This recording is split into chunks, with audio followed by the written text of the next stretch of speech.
أعوذ بالله من الشيطان الرجيم.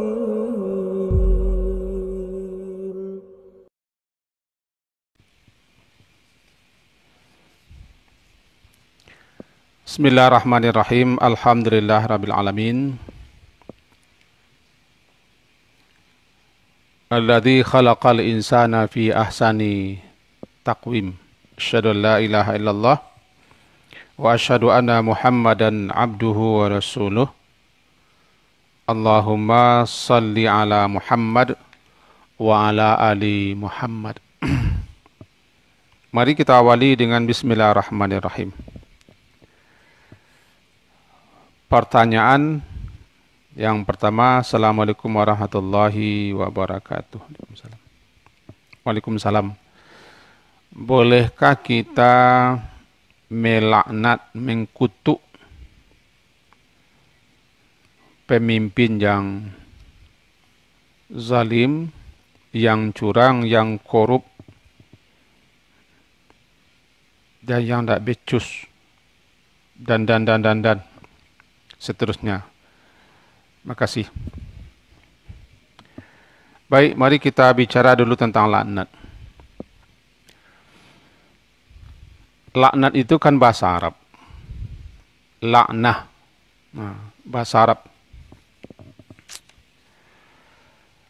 Kita tengok dalam kitab Lisanul Arabi oleh Ibnul Manzur. Laknat itu secara bahasa kan berarti al-ib'ad wa tarad minal khairi. Ib'ad, tarad, al-ib'ad wa tarad. Ib'ad yang menjauhkan, at-tarad mengusir. Jadi kalau begitu, al-ib'ad wa tarad minal khairi. Menjauhkan, menyingkirkan dari kebajikan.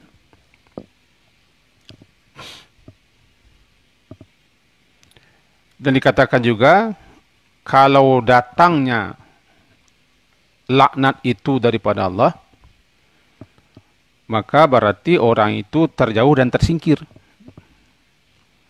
daripada rahmat Allah. Wa minal khalq, kalau datangnya daripada makhluk atau daripada kita, itu as-sabbu wa du'a. As-sabbu wa du'a.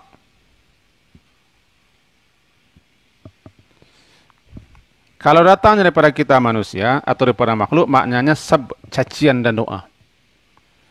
Jadi kapan saja kita mencaci atau mengkutuk atau sumpah serapah atau kata-kata yang semisal, agar orang itu mendapat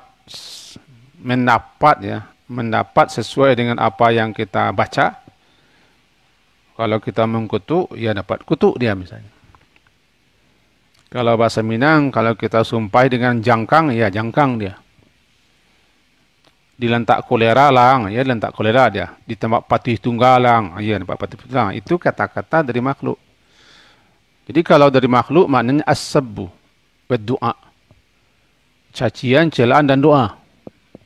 Agar orang yang dicaci, yang dicela, yang dikutuk, yang disumpah serapah itu mendapat kutukan, cacian sesuai apa yang kita maui. Itu pengertian laknat.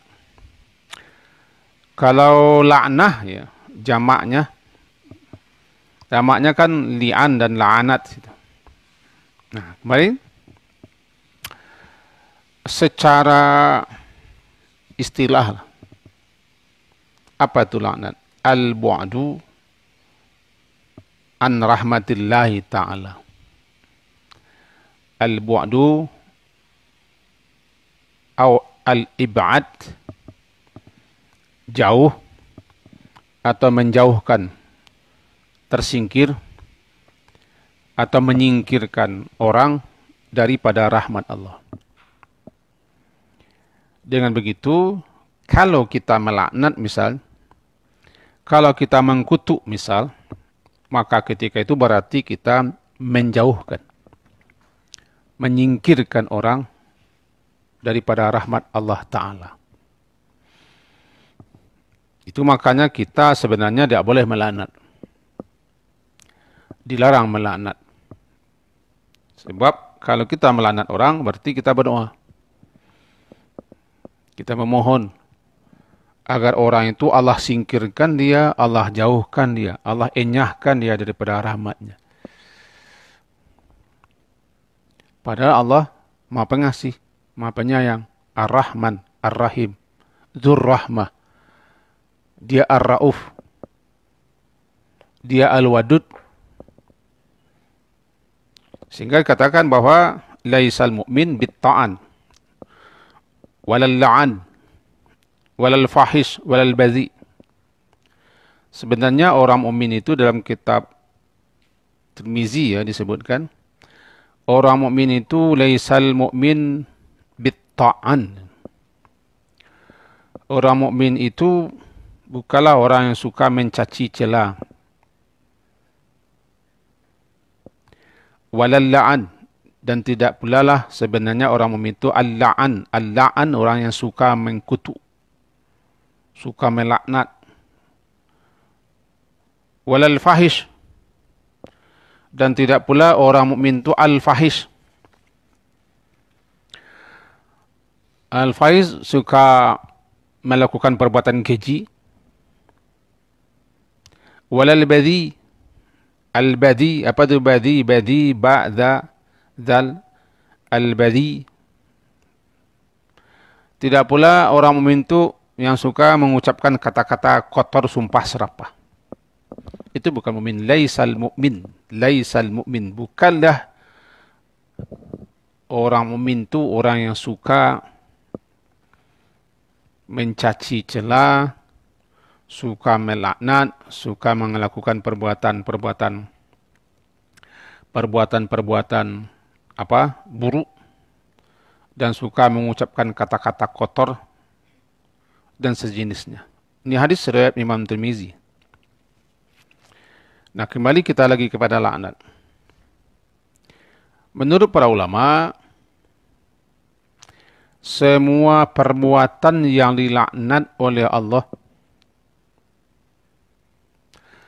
dan dilaknat oleh Rasul, kalau Allah melaknat, pasti Rasul melaknat. Kalau Rasul melaknat, itu Allah yang melaknat.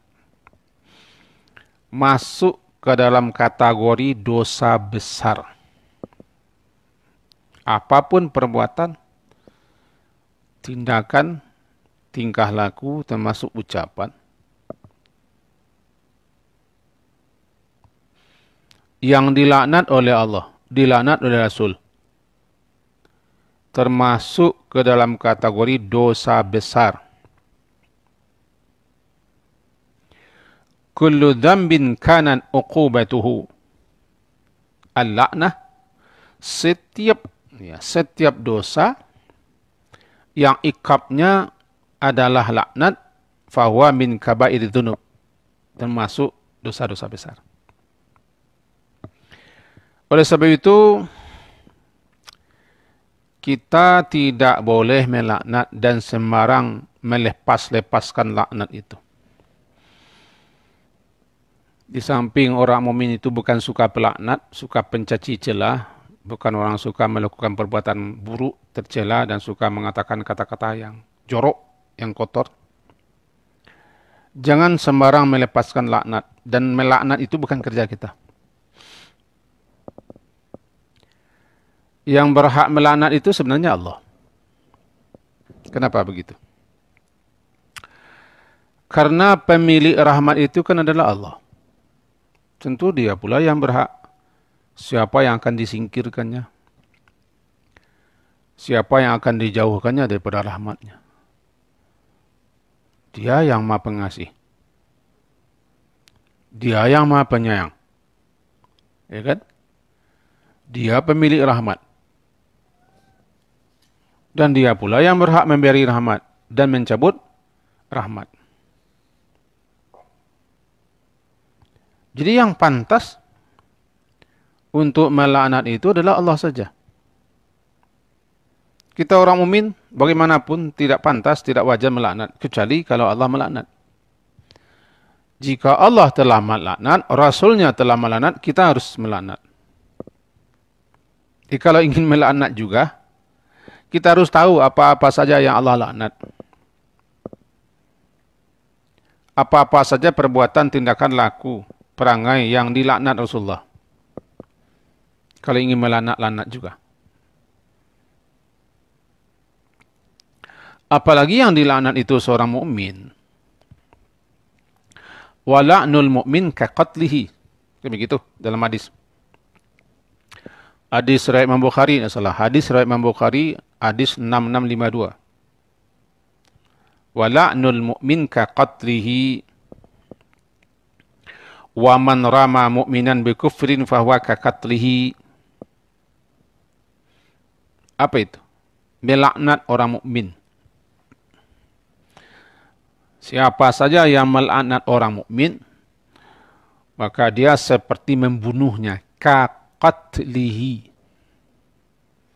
La'nul mu'mini ka qatlihi. Melaknat orang mukmin, maka dia seperti membunuhnya. Wa man rama mu'minan bi kufrin fahuwa ka qatlihi. Siapa yang menuduh seorang mukmin, ya, siapa yang menuduh-nuduh orang mukmin dengan kekafiran tanpa ada bukti yang jelas, tanpa ada dalil yang tegas bahwa dia memang kafir, dituduh kafir, itu sama dengan membunuhnya. Nah, menurut Al-Hafiz Ibnu Hazar begini, setentangan makna melaknat orang mukmin sama seperti membunuhnya. Itu karena jika dia melaknat, ya, karena apabila dia melaknat, maka seakan-akan dia mendoakan kebinasaan kepada mukmin lainnya. Kenapa dikatakan melaknat orang mukmin seperti membunuhnya? Karena melaknat itu mendoakan agar orang itu disingkirkan, dijauhkan daripada rahmat Allah. Maka ketika seseorang melaknat orang mukmin, berarti ketika itu dia mengharapkan si mukmin itu binasa, celaka dan sengsara, karena terjauh daripada rahmat Allah. Maka tidak boleh sebenarnya kita melaknat, apalagi la'an, suka melaknat. Apa yang melaknat? Yang tadi, as-sabbu wa du'a, cacian, makian, umpatan, sumpah serapah, berdoa berharap agar orang itu mendapat kecelakaan, kesengsaraan. Itu laknat, walaupun bahasanya tidak laknat. Nah, kita ulang kembali definisinya supaya duduk kajian, kan, dan supaya terjawab ini pertanyaannya. Secara bahasa laknat itu maknanya dua, kan begitu dia. Al-ib'ad, al-ib'adu wa tardu. Ib'ad menjauhkan. At-tarad, ta, ra, dal. Tarad mengusir. Menjauhkan, mengusir dari kebajikan, itu namanya laknat secara bahasa. Jika datang daripada Allah laknat itu, berarti orang itu terjauh, tersingkir daripada kebajikan, yaitu rahmat Allah Ta'ala. Sehingga dikatakan laknat itu adalah wa'du anir rahmah, terjauh daripada rahmat. Melaknat berarti menjauhkan, menyingkirkan orang daripada rahmat Allah Ta'ala. Tidak perbuatan kita, bukan hak makhluk untuk melaknat itu. Itu hanyalah semata hak Allah melaknat. Karena dia yang punya rahmat. Dia pemilik rahmat. Dia yang mengasihi rahmat. Dia pula yang berhak mencabut rahmat. Ketika kita melaknat seseorang, berarti ketika itu kita menginginkan orang agar dia terjauh, tersingkir daripada rahmat, daripada kebaikan. Walaupun bunyi ucapan yang keluar di mulutnya bukan laknat, tapi bahasa yang menunjukkan arah orang itu celaka, sengsara, menderita. Seperti tadi, kalau bahasa Minang, jangkangang, itu jangkang. Seperti kata orang Minang jo, dilantak kolera lang. Itu bahasanya, dilangiang, tumbuang. Itu bahasanya bukan kalimatnya kalimat laknat, tapi intinya sama dengan laknat. Jadi kalimat-kalimat itu hati-hati kita ucapkan. Sebab ketika kita mengatakan itu kepada orang, berarti kita inginkan orang itu seperti itu. Jangkang lang, jangkang itu kan mati buruk. Jangkang lah misalnya Minang, matinya mati tidak selamat. Dilentak lo kolera orang, memang kolera itu kan penyakit. Kalau kolera itu sekarang diganti dengan corona, karena corona lang itu.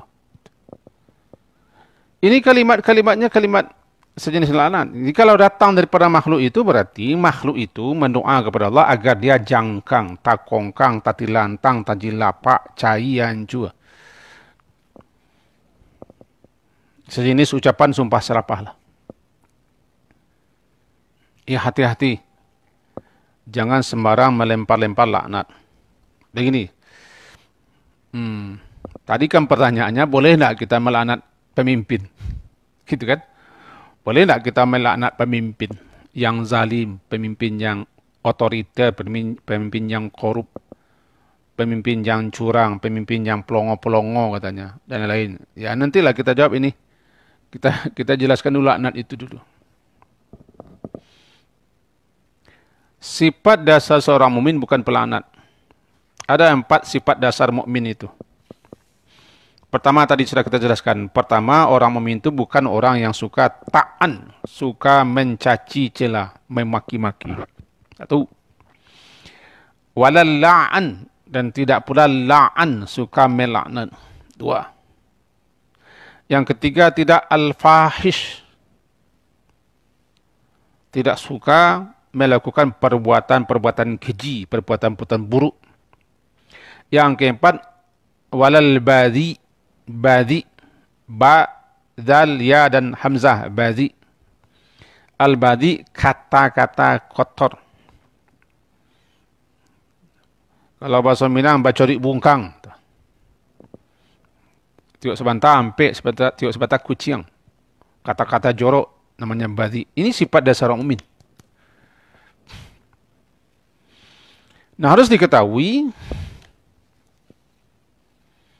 ketika laknat itu dilepaskan, ini sangat berbahaya. Laknat apabila telah dilepaskan, innal abda idza la'ana syai'a. Apabila seseorang hamba melaknat sesuatu, apapun yang dilaknatnya. Ya. Apapun yang dilaknatnya, orangkah, binatangkah, makhluk lainkah? Innal abda idza la'ana syai'a. Apabila seorang hamba melaknat sesuatu, ini hadis diriwayatkan oleh Imam Abu Dawud, nomornya 4905. Innal abda idza la'ana syai'a sa'idatil la'natu ila sama. Naiklah laknat itu ke langit.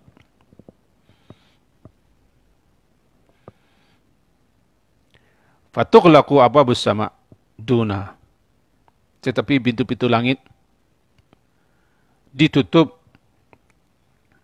tidak dibuka. Tidak mau menerima laknat.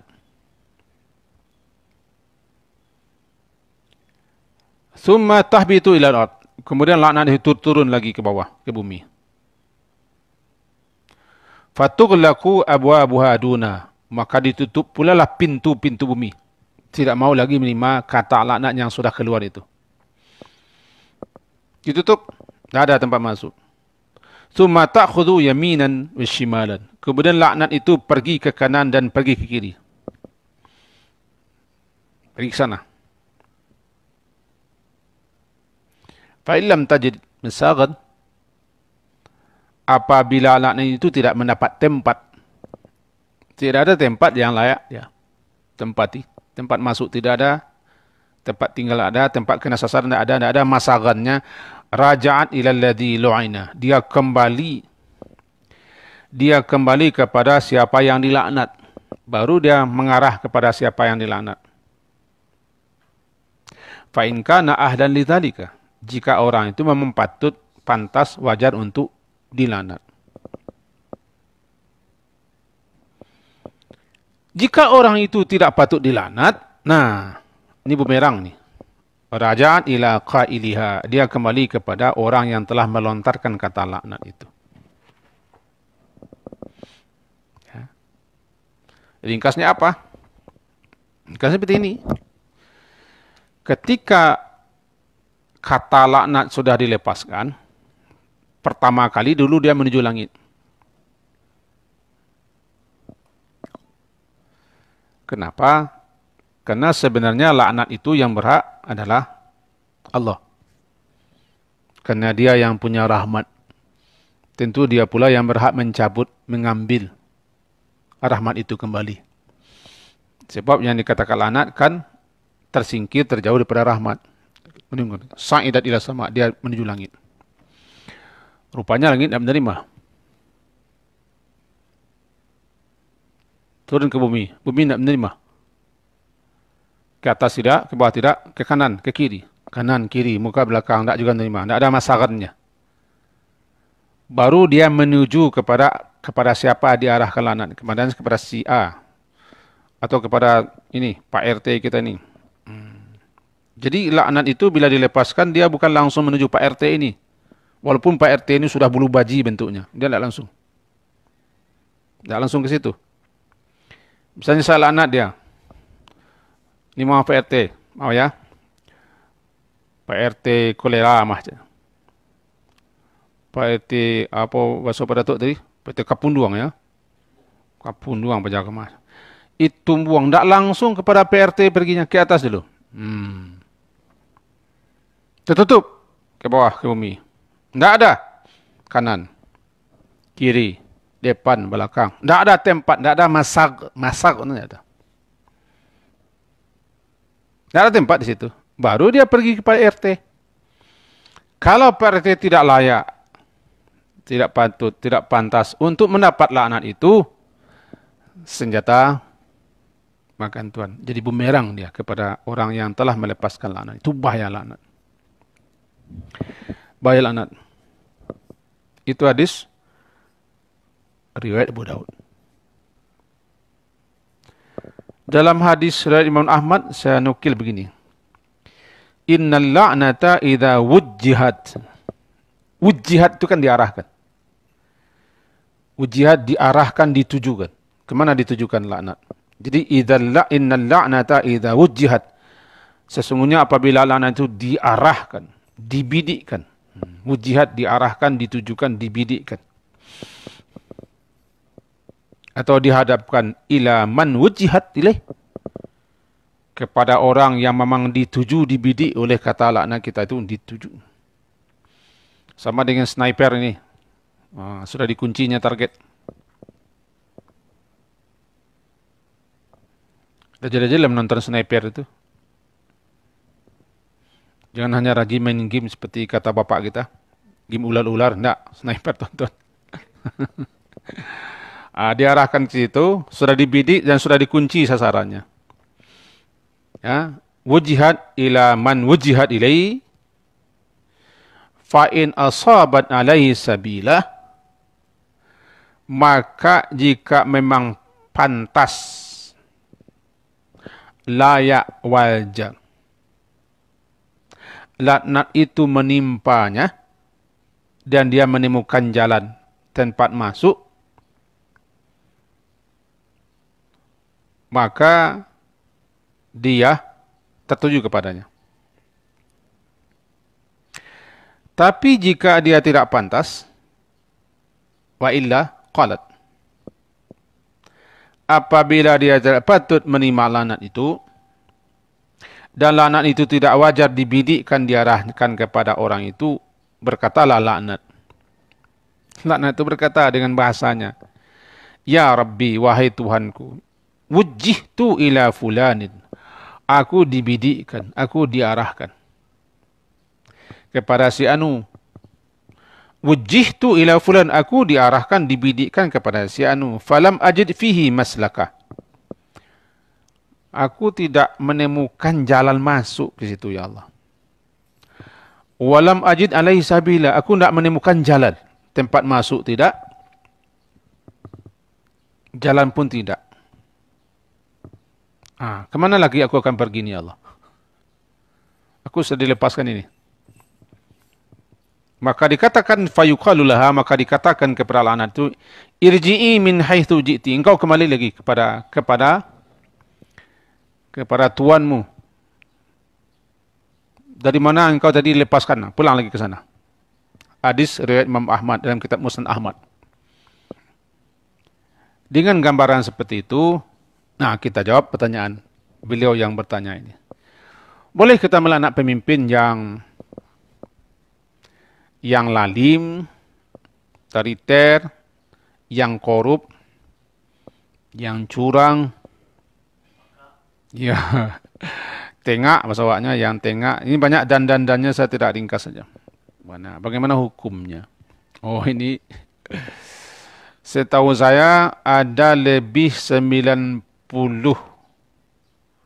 orang atau makhluk yang layak dilaknat. Setahu saya ya. Ada lebih 90 makhluk atau orang yang layak dilaknat. Karena mereka telah laknat. Karena mereka telah dilaknat Rasul. Siapa dan apa saja yang dilaknat Allah dan Rasul, maka dia harus pula dilaknat oleh orang mukmin. Tidak mungkin Allah telah melaknat, Rasul telah melaknat, orang mukmin tidak melaknat. Makhluk pertama yang dilaknat adalah iblis. Namanya iblis laknatullah. Dialah makhluk pertama yang diusir, disingkirkan daripada rahmat Allah. Surga ke rahmat Allah, dicampakkan dia. Maka siapapun yang perangainya, sifatnya, tingkahnya, wataknya, karakternya seperti iblis, masuk ke situ. Iblis sombong kan? Iblis bangkang, iblis mengerengkang. Iblis itu menyesatkan, menghalangi, menghambat kebenaran. Iblis membantu kekufuran, keingkaran. Siapapun masuk dalam kategori itu. Iblis. Itu makhluk pertama yang dilaknat. Setelah ditelusuri, rupanya orang-orang, tokoh-tokoh, pemimpin-pemimpin, siapapun tanpa menyebut nama, kalau sudah perangainya iblis, wataknya setan, lalim. Kalau lalim kan berbeda dengan zalim. Dia sudah lalim, sewenang-wenang, otoriter, menipu, curang, korup, tidak adil dan segala macamnya. Kan memang begitu dia, itu sudah berhak diarahkan wujihat ilaihi, diarahkan, dibidik. Saya tidak menyebut siapa orangnya. Jawabannya sudah ada nih. Tapi hati-hati. Jangan sembarang diarahkan saja. Ini tidak semua pimpin, bukan pemimpin. Orang yang telah berbuat lalim, angkara murka, sewenang-wenang, otoriter, korup, khianat, penipu, tidak layak, tidak pantas, membawa orang kepada kehancuran, kebinasaan, kerugian dan penderitaan, wujihat, arahkanlah kepadanya. Kalau sudah semua orang melaknatnya, hancurlah, hancur Minah. Bukan hanya Minah yang hancur. Siamat pun hancur ini. Sebab kalau sudah diarahkan laknat kepadanya, pantas dan wajar dia mendapat laknat, hanya menunggu ajalnya saja lagi. Nah, menunggu timingnya saja lagi. Kalau bahasa awak tinggal manuia selai, tinggal menganti selai, mati bajago. Jangkanglah bajago. IPRT sabarlah. Jangan lepas laknat. Saya tidak mengatakan pemimpin dilaknat, tidak. Kalau pemimpinnya sudah seperti ini, menurut apa yang saya tahu sudah boleh diarahkan kepadanya laknat. Tapi jangan sebut nama orang. Bolehkah kita mencaci, menyumpah secara pahitnya, mengkutuknya? Boleh. Tapi yang terbaik tidak. Doalah. Yang terbaik doakanlah kepada Allah agar dia diberi petunjuk. Dibukakan pintu hatinya. Dibukakan matanya lebar-lebar. Supaya dia tahu penderitaan rakyat, kesengsaraan rakyat misalnya. Supaya perbuatannya itu dia sudah diatur oleh orang lain. Diatur itu dalam bahasa Minang, hidungnya dicocok. Kalau diatur dalam bahasa Indonesia, diarahkan. Tapi dalam bahasa Minang, diatur itu dicocok hidungnya seperti kerbau. Kalau pemimpin sudah diatur seperti itu, ya dikendalikan, dipesong ke sana ke sini, diarahkan ke sini. Yang penting dia senang saja, ini sudah masuk dalam kategori ini mungkin. Ini jawaban ringkas saya, ringkas tapi agak panjang sedikit. Setentangan, bolehkah kita melaknat, mengkutuk, mencaci, cerca? Karena kemarin kajian kita subuh kemarin, bagaimana kalau kita sudah terlanjur? Kemarin kan itu jawabannya. Pertanyaannya, bagaimana kita kalau sudah terlanjur, terlonsong? Menggunjing orang, mencaci orang, mencela orang, bagaimana caranya lagi akal kita? Kita jawab kemarin, sudah. Sekarang bukan hanya mengunjing, mengutuk, menyumpah serampah, melaknat. Bahkan mendoakannya supaya mati. Tajilapak baca. Kalau bahasa awak itu mudah-mudahan curu baca. Tidak ciri-ciri sebulan. Itulah sakit hati waktu. Bagaimana hukumnya? Sudah saya jawab ini. Mudah-mudahan ada faedahnya dan manfaatnya. Kalau ingin melaknat juga, pelajari yang 90 lebih ini. Ada 90 lebih makhluk yang berhak dilaknat. Pelajari. Segitu dulu pagi hari ini. Tanpa menjawab pertanyaan yang lain karena hari sudah siang. Diakhiri dengan subhanakallahumma bihamdika asyhadu an la ilaha illa anta astaghfiruka wa atubu ilaik. Wassallallahu ala Muhammadin wa ala alihi wa sahbihi ajma'in. Walhamdulillah. Assalamualaikum warahmatullahi wabarakatuh.